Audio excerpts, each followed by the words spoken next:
All right, good morning, everyone. It is Thursday, November 2nd. Hard to believe we're into November, but it is a lead day. If you're watching us here, they're listening to the recording, thank you for doing so. Otherwise, we appreciate those of you that are here live with us. We are in the midst of tournament season, but I also want to make sure that our winter season gets off to a good start. Phil will not be here with us today. He is down at US Bank Stadium, actually not at US Bank Stadium, but on site at Soccer for Consolation today. Charlie will be leading our cross-country state meet this week at a new location down at the University of Minnesota. And we'll move into our other tournaments as well. Also want to acknowledge the loss of Adam Johnson, community member of Hibbing High School here. Tragic loss in the sport of hockey. We are getting questions on protection and throat guards when it comes to hockey. If you have questions on that, please reach out to me.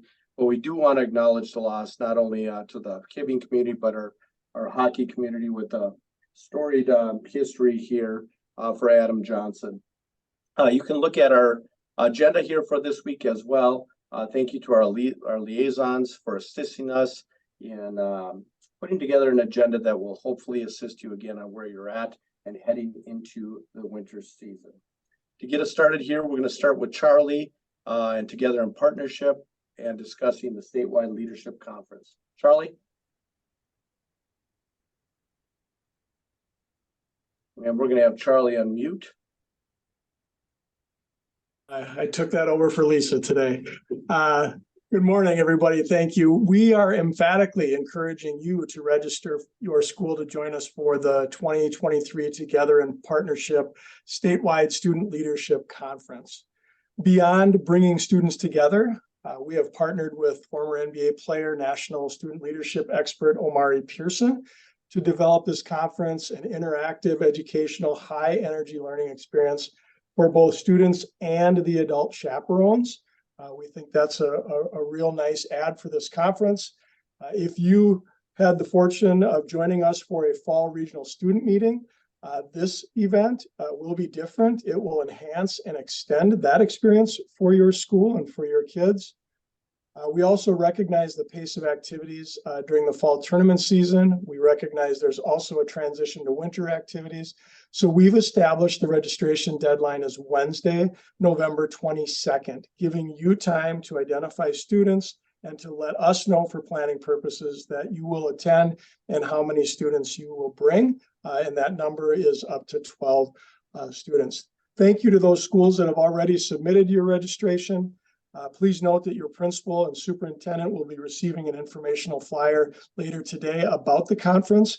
So be prepared to discuss with your school's leadership team about your attendance at the event. We also heard from liaisons that travel might be a barrier, especially for some of our non-metro schools. We understand the significant level of commitment it takes to attend an event like this. So we're going to invite all interested schools to apply for High School League Foundation grant funds using Grant Form B to potentially offset those travel costs. And I believe Eric will talk about that in just a few moments.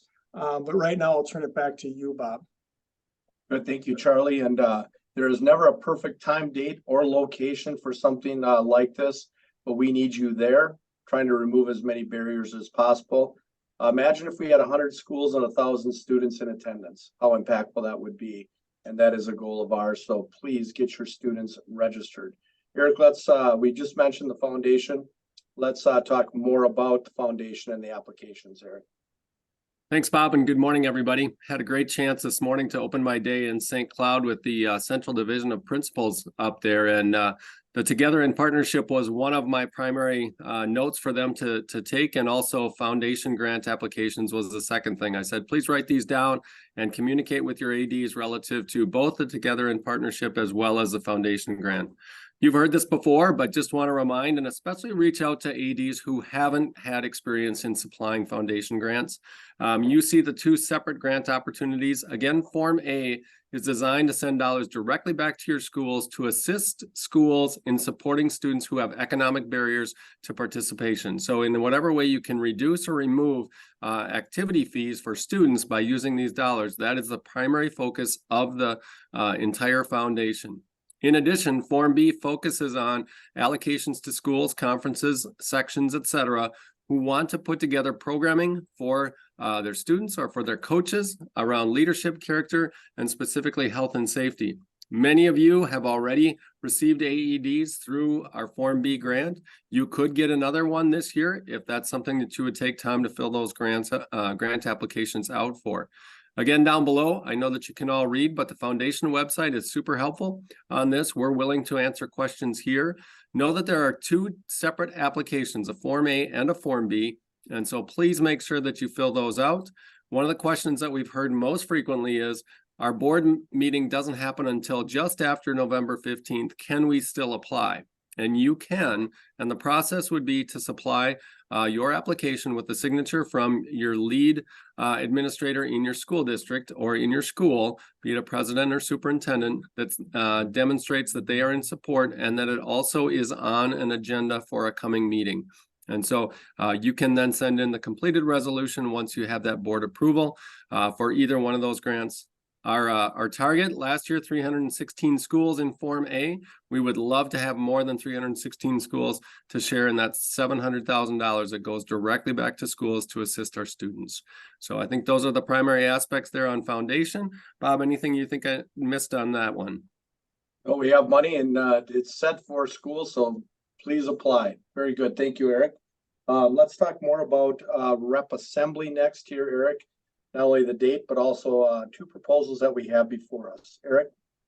Absolutely. Our representative assembly, again, the purpose of the representative assembly is to amend and or create bylaws, which are part of what govern the Minnesota State High School League. And this process is nearly a year-long experience. So we look for proposed changes to come from our schools primarily, but other sources as well. As many of you may know, those changes not only come before the board to be reviewed, they go directly to your region committees. And that will happen here today for those region committees to start to read over those proposals. And then in their next meetings, they will be voting on those proposals. We have 16, I'm not sure why 15 is on there, but 16 regions, and 9 of those regions need to approve a proposal for it to come to representative assembly. And so then in May, you see the date, Representative Assembly will vote on any proposals that received at least 9 votes from our regions as we go forward. 2 proposals that are in front of regions. One is around dance team tryouts. You may recognize that dance has historically had the opportunity to do tryouts in the spring prior to having a winter season of competition. And this proposal brought forward by schools, including some representation from ADs and coaches, is to eliminate spring tryouts and bring dance into alignment with our other sports in terms of having the tryouts within the season of dance, which then would be a winter season. And so please take time to read that, take a look at that, and talk about what that means for your programs or those near you. The second proposal is regarding gymnastics coaching, and this is a request that comes from 5-member schools that are requesting the opportunity for their MSHSL salaried or non-salaried coaches to work with their students outside of the gymnastics season. As you know right now, that is not allowed because of bylaw and through our bylaws, but this is requesting the opportunity for gymnastic coaches to work with their student athletes outside of the season, but during the school year. And so not around the summer waiver, but throughout the school year. And they have a maximum of 3 connections during the week and a maximum of 6 hours per week as part of that proposal. So both of those will be voted on by our regions. Please be aware of that. Communicate with your region committee members if you have thoughts and or would like to influence vote in any particular direction. And then once those results come back, then they will go out to representative assembly members and will be voted on in May if they are approved. Bob, I'll turn it back to you. Excellent. Thank you, Eric, for updating us on not only rep assembly, but the 2 proposals that are out there. Let's talk about online learning and determining eligibility. We spent a good amount of time on this at area meetings, but continue to get questions, and some things are changing according to the MDE and how they're identifying their online providers.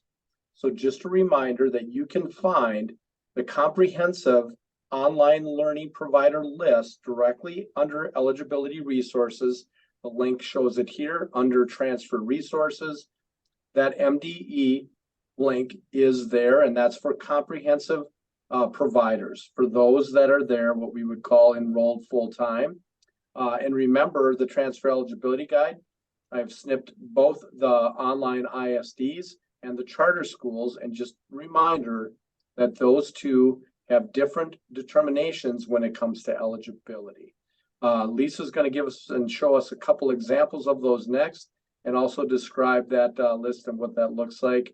But if you're looking for those online schools, they're from MDE, and they are linked directly to our comprehensive online learning list. Lisa, walk us through 2 examples of the schools that are on there. Fantastic. Thanks, Bob. Welcome, everyone. 2 screenshots here of 2 different schools. And so you access that comprehensive online learning provider list. You will click on a name such as Minnesota Virtual Academy High School. And then you will see right where it says type that it is an independent district and school. And that is how it is going to be referenced right now on the transfer eligibility guide. It is called an online ISD, and those would be eligible at their resident district. You can also see with the next one that Minnesota Connections Academy is categorized as a charter school. And that is also something that you will need to know when you're determining the student's eligibility. So very important that you access that comprehensive guide through our website, and then you determine the type of school it is when you click on that school. So as you get more comfortable accessing the list, this will help you in determining where the student's eligibility will be. Bob, anything else there? Oh, great. And I appreciate that, Lisa. Well done. Just know that we will do a new recording here, probably closer to the new year, following a conversation with MDE to make sure that we're both on the same page when it comes to eligibility and online providers. Lisa, I'm going to turn it back to you to describe again and update us on where we're at with boys volleyball. Lisa? Thanks, Bob. So for the 2023-24 season, this will be administered by the Minnesota Volleyball Coaches Association. The timeline of this season will be very similar to last year, and the regular season schedule will be developed by the Minnesota Boys Volleyball Association. In collaboration with the Minnesota Boys Volleyball Association, we're encouraging that schools register for the Minnesota State High School League for boys volleyball for also the 23-24 season. This registration will provide schools with catastrophic medical and concussion insurance, as well as participation in the official postseason tournament. And it will also help us as we develop competitive section placement this spring for the 24-25 season. The 24-25 season will be a fully sanctioned and governed season by the Minnesota State High School League, and schools will be required to register with us to participate. A full section and state tournament process will be implemented for the 24-25 season, and competitive section placement will take place in the early spring. We will be working with coaches advisory to identify and plan recommendations to our board for a state tournament and the start date for the 24-25 season. Eric, anything I missed? No, I think a really good summary there, Lisa. I think what I would focus on here is remember that this year is an emerging status year. And so we are going to have schools, member schools that have registered programs and those that have club programs, so to speak. They are able to have some regular season competition. And again, that regular season schedule is going to be created by the Boys High School Volleyball Association. As we move to next year, it becomes, as Lisa said, fully sanctioned and governed like all of our other activities, and will be following our rules and bylaws. There will be an ask this spring for schools who may not be registered this year to indicate if they are going to be registered next year, so that we can do a competitive section placement as thoroughly as possible this spring, so schools know where they're going to be going into next school year. So be on the lookout for that if you're a school that is looking at registering next year and or has club and wanting to make that transition for the coming year. So really good information. We've seen a number and heard a number of questions. Please continue to send them our way, but make sure that you take a look at the emerging status information on the website as you consider questions that you might have. Bob, we'll turn it to you. Great, thank you, Eric. We have Jason joining us here this week. We often see Jason's work at our meetings here, but don't also often hear from Jason. But Jason here is going to describe a useful resource with the shot clock. Just a reminder that it is required on the boys and girls side for varsity contests this year. Jason, talk about the resource that's available to our member schools and also those that are operating the shot clock. Jason? Sounds good. Thanks, Bob. Again, as Bob just mentioned, the shot clock is required for use for all varsity contests beginning this year, and we will follow NFHS rules with some modifications, and all of those rules and modifications are described in a training video, as well as some additional resources that we will continue to add to a one-stop shop type of page, and that is the link that's at the bottom of the screen there, mshsl.org/shot clock. And we would encourage you to send your shot clock operators, coaches, other interested folks to that page, and they can check out all the resources and the training video when they have the time. And we encourage them to look at those resources throughout the season to stay fresh. And there will be some adjustments as we go if needed, and we will place those on those sites as those come up. But for the time being, those resources are available for your shot clock operators and coaches and others involved in your basketball programs to get ready for this season. Bob?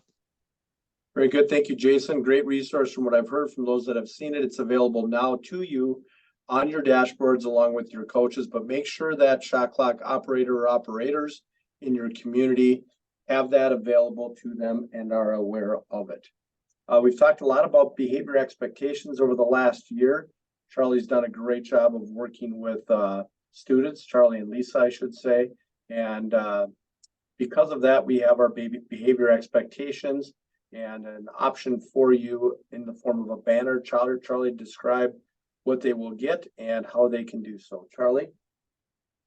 Yeah, these behavior expectations banners can now be purchased through the Minnesota State High School League online store. You can see the button there on your screen through your dashboard. The league has also subsidized a portion of the cost of these banners to make them affordable and provide additional value to you as member schools. Two sizes of the banner are available. As you can see, the 3x4 for $25 and the 4x6, which are $50.